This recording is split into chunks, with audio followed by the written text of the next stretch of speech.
sou brasileiro israelense, já tinha servido em Israel nas Forças Armadas ali de 2014 a 2018, depois tinha retornado ao Brasil e depois do massacre do Hamas, no dia 7 de outubro, eu retornei a Israel depois de 6 anos ao exército, né, e estive lá por 3 meses, estive em Gaza, combati o Hamas e agora a gente está com esse novo ataque no Irã. Porque esse é o momento mais tenso da Segunda Guerra Mundial. Então, hoje o nosso público, eles têm que entender que o mundo nunca passou por um momento tão sensível como esse. Chegamos perto, obviamente, acho que tem que falar de 11 de setembro e até dos combates mais recentes que tiveram em Rússia e Ucrânia, mas hoje a gente está falando de 2 eixos divididos, né? Então nós temos o eixo da OTAN, que é Israel, Estados Unidos, França, Inglaterra e todos aqueles outros membros da OTAN, e temos o eixo que apoia ali o regime ditatorial iraniano. Nós estamos falando de Coreia do Norte, Rússia, o atual governo do Brasil, inclusive, Coreia do Norte, já falei, né? E obviamente, o Irã. O Irã hoje é responsável pelo financiamento do terrorismo no mundo. Se hoje o eixo da OTAN se unir para atacar o governo iraniano, e é importante o nosso público saber, esse governo iraniano que está lá não foi o governo iraniano eleito pelo povo iraniano. Eles deram um golpe político nos anos 70, até então, do governo iraniano, que era um governo laico, onde as pessoas tinham ali liberdade de expressão, livre comércio, que é aquilo que a gente defende, e entraram ali com esse golpe político, tomando o controle do Irã e estipulando ali a lei da Sharia, né, que é a lei que você seguir o islamismo ao extremo, então as mulheres ali usam véu, seguem realmente a lei ao extremo. O Irã hoje é responsável pelos grupos terroristas da faixa de Gaza, então estamos falando sobre Hamas, Jihad Islâmica, entre outros grupos terroristas. Estamos falando sobre Hezbollah, que fica na fronteira norte de Israel, no Líbano. Estamos falando também sobre Venezuela, fica na fronteira do Brasil. Exatamente. Em São Paulo, a Argentina, a embaixada israelense dos anos 90, a ANIA. Exatamente. E agora o Milei, inclusive, ele deu a informação oficial, a Argentina admitiu que os ataques contra as embaixadas israelenses em 92 em Buenos Aires foi efetuado pelo governo iraniano com o financiamento do governo iraniano feito pelo Hezbollah. Então a gente pode ver que esse modus operandi ele não é recente. E vamos lá, quais outros países você acha que pode ser tragado caso Israel faça um ataque em território iraniano ou caso o Irã continue a lançar não só drones de bombas, tá? Vale lembrar que também tem mísseis disparados por Israel, confere? Confere. Então, atualmente tem mísseis de cruzeiro, mísseis balísticos que foram enviados para as pessoas entenderem o que são os mísseis balísticos.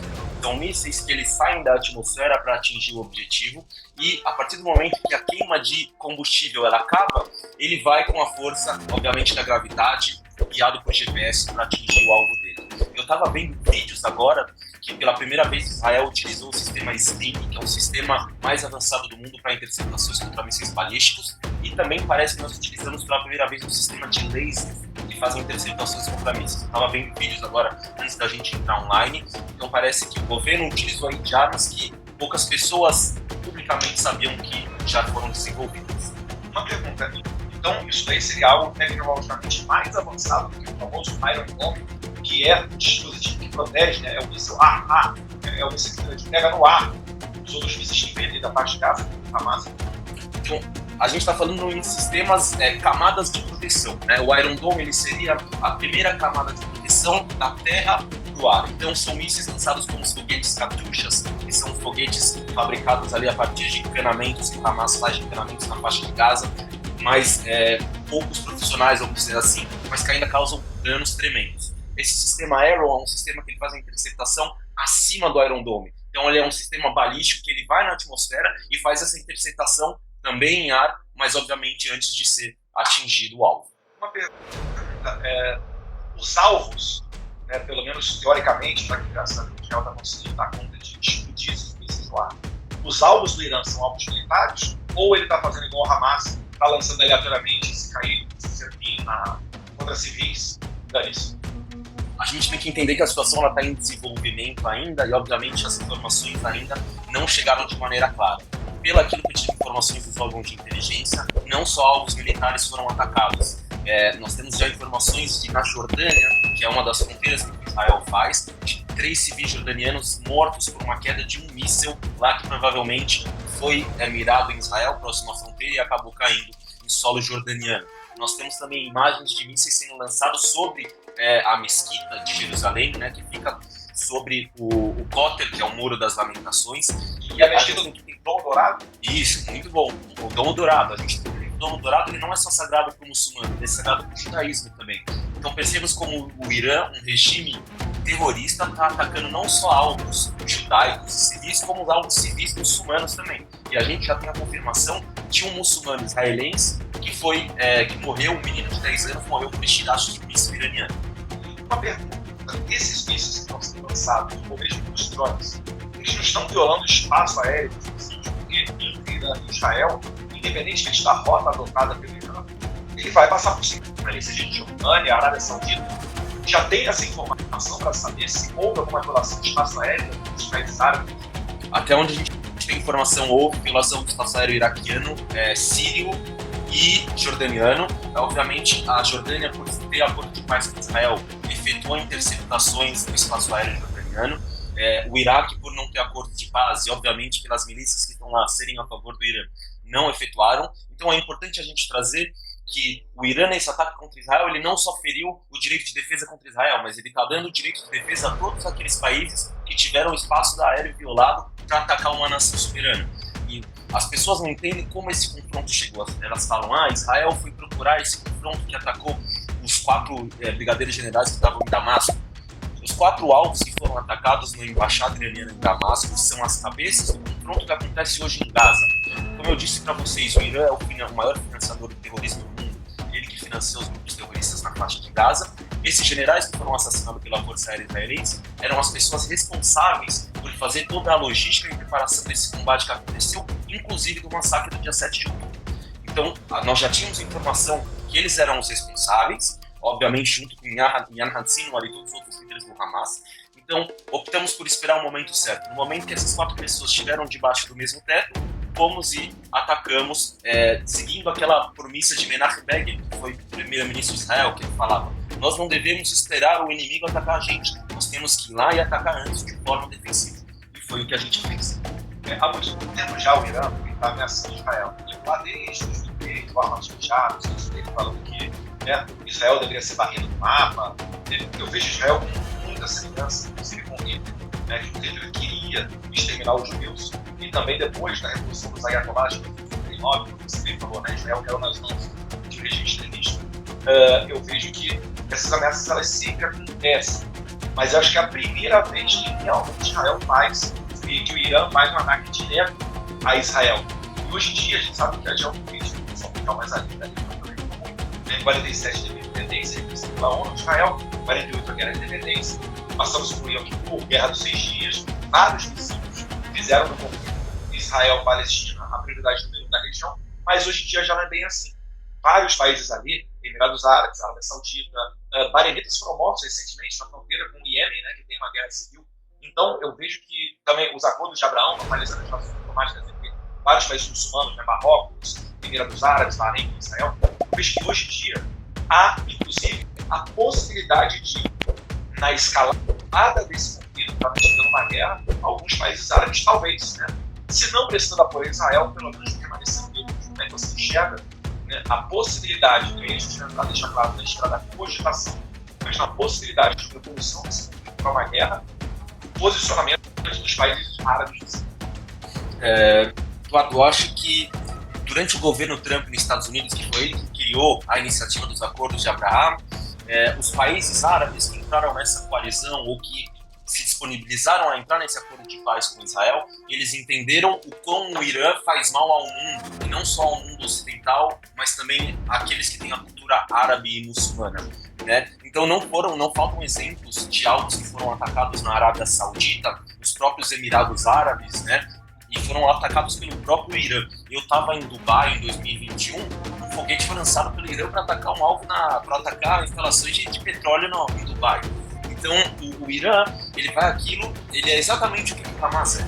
Ele vai atacar e vai destruir exatamente 100% daquilo que vão seguir a lei que eles querem, que é a lei extremista dentro da linha muçulmana. Eles não são muçulmanos normais, eles são muçulmanos extremistas.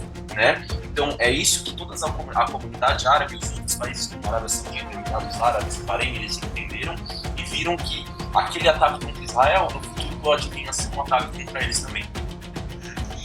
E o Irã já falou motivo do ataque inicial, uma motivação específica, se eles estão pegando carona aí, né, no ataque do Hamas contra Israel, e eles já falaram algum motivo, tem uma notícia sobre o que motivou o Irã a fazer esse ataque? Em relação ao ataque de hoje, você disse?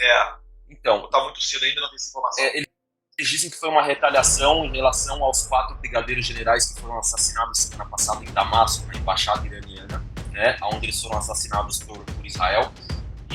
Mas igual eu trouxe pra gente antes, esses 4 pessoas que foram assassinadas são as pessoas responsáveis pelo conflito que tem hoje em Gaza, e Israel atacou alvos legítimos, né, pessoas que estão envolvidas diretamente no conflito hoje em Gaza. O Irã esperou a deixa e usou isso como pretexto para atacar Israel, e acho que é isso que as pessoas ainda no Brasil não entenderam. As próximas 48 horas elas são decisivas para o futuro da humanidade e aquilo que vai ser o mundo. A gente pode estar à beira de estourar uma terceira guerra mundial, e a gente está no momento mais decisivo desde a Segunda Guerra Mundial. Eu estava vendo um vídeo aqui do Tradutores de Direita BR, ele mostrando que, se não me engano, ontem, o presidente Trump perguntava sobre essa possibilidade de ataque do Irã contra Israel, que já estava sendo veiculada pelo menos há 2 dias, essa possibilidade, hoje está se concretizando. E o presidente Biden apenas fala assim: não façam isso, e sai fora do. Você acredita que se o presidente está possibilitando as coisas serem diferentes? Eu não tenho dúvida. E eu acho que se o presidente dos Estados Unidos fosse o Trump, o 7 de outubro, o massacre do 7 de outubro não tinha acontecido. Porque tanto o Hamas quanto os iranianos, eles sabiam que a resposta ia vir de uma maneira muito mais forte. E é só a gente pegar o exemplo de, durante os 4 anos de Trump, não existiu uma guerra no mundo. Todas as guerras que existiam desde quando ele assumiu o mandato, elas foram acabadas. Ele sentou ali com o presidente da Coreia do Norte, algo que até então era impensável, né? Então, a gente mostra que, apesar de muitas pessoas acharem que o Trump ele é extremista, o Trump não é extremista. Ele é um homem duro em tempos difíceis, onde necessitamos de atitudes de culhão, né? Falando bom português. Perfeito. Então vamos aguardar aí, ver o que acontece de agora em diante. Tem mais alguma informação a dar? Mais algum, talvez algum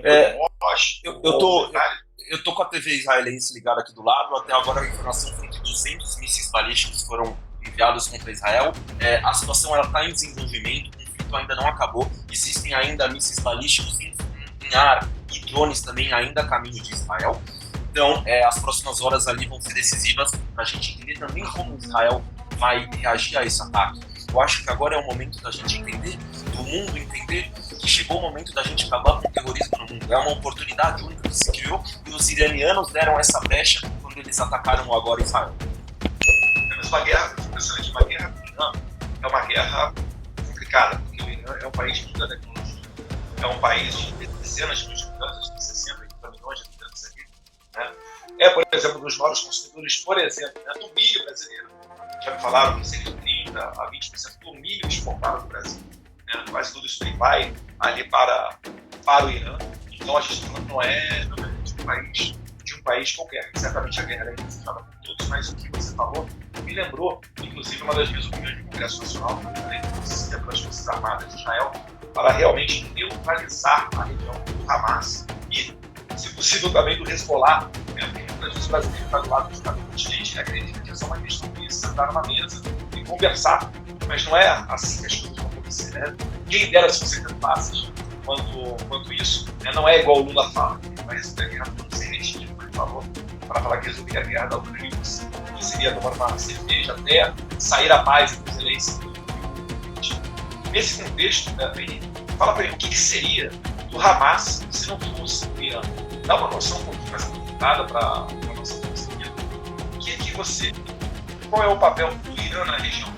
Então, agora nessa incursão terrestre que nós tivemos em Gaza, nós tivemos acesso a documentos de inteligência, onde já foi comprovado que o Irã doou 200 milhões de dólares nos últimos 10 anos ao Hamas. Né? E, obviamente, esses 200 milhões de dólares, todos utilizados para investimento em armamento, construções de túneis, infraestruturas terroristas. 0% desse valor foi investido na população palestina dentro da faixa de Gaza. Né? E acho que é isso que as pessoas têm que entender. O grande financiador do terrorismo no mundo, de novo, vou falar, é o Irã. O Hamas sem o Irã hoje seria um ladrão, vamos tirar aqui, em vez de ser uma facção criminosa que está nos povos do Rio de Janeiro, seria aquele que bate, que puxa o celular da senhora que está saindo do trabalho. Que é tão vagabundo quanto, tão safado quanto, e tem que se fuder e ir pra cadeia do mesmo jeito. Desculpa a palavra. Mas o Irã hoje, ele é aquele país que sustenta e que dá todo o financiamento para os grupos terroristas, não só na faixa de Gaza, mas Iraque, Síria, Líbano, Iêmen, como nós já falamos, né? É verdade que na faixa de Gaza há hospitais que foram utilizados como base terrorista? Então, na verdade, todos os hospitais dentro da faixa de Gaza, claro, são utilizados como infraestruturas terroristas, e isso nós temos provas, vídeos e imagens durante essa incursão em Gaza. Nós temos as provas, por exemplo, de o maior data center do Hamas, onde funcionava todo o sistema de inteligência deles, funcionando debaixo do hospital Shifa, né? Então, hoje, o Hamas, ele sabe que isso foi mostrado nos próprios interrogatórios daqueles terroristas que foram presos na faixa de Gaza e divulgados pelo Shabak, o SHIBET, que é o Serviço de Segurança Interna de Israel, onde esses terroristas são interrogados. O próprio porta-voz da Jihad Islâmica, ele fala: os grupos terroristas da faixa de Gaza se utilizam dos hospitais para se esconder e de ambulâncias para transportar armamentos e terroristas, porque nós sabemos que, se caso Israel venha atacar um hospital ou atacar uma ambulância, a pressão internacional que ele vai sofrer contra Israel vai ser gigantesca, né? Então eles se utilizam daquilo de que é mais baixo, se escondem dentro de instalações civis, dentro de hospitais, para trazer o apelo popular daqueles que são a favor deles, né? Porque nós sabemos que existe a parte da população que sabe a verdade, quer ver a verdade, e existe parte da população que é cega pela ideologia dela e que não importa quantos fatos e provas nós vamos trazer, eles vão continuar sempre do lado errado, a favor do Hamas e a favor do Irã.